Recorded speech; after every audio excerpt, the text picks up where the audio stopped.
সুৎখর ইউনূসের কথা শুনে লাফাচ্ছে, আর ওই জামাতের ওরা কয়দিন আছে, জি আপা। সামনে আর 1 মাস থেকে কিনা দেখো। আমি তো আছি, তোমরা কেমন আছো?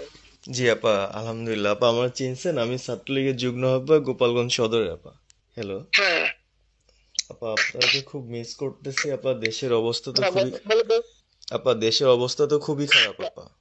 আমাদের খুবই খারাপ, সবার উপরে শুরু করছে এখন খুন করা। আপা, আর ওই যে আজকে গতকালকে রাতে তো আপনার পার্টি অফিস থেকে 6 জনকে গ্রেপ্তার করছে, মানে গোপালগঞ্জের পার্টি অফিস থেকে আপা। আপনি নিউজ জানেন কিনা আপা? হুম। আমরা তো বাড়িতে ঘুমাইতে পারতেছি না আপা। এটা প্রশাসন খুব মানে খারাপ করতেছে, যৌথ বাহিনী অভিযান করতেছে আপা, এই অবস্থা। হ্যাঁ, ওখানে তো একজন শিবির আর একজন হলো ছাত্র দল, তাদেরকে বসাইছে এখন গোপালগঞ্জে। জি আপা, এইটা আসলে গোপালগঞ্জে এখন আপা আমার আমার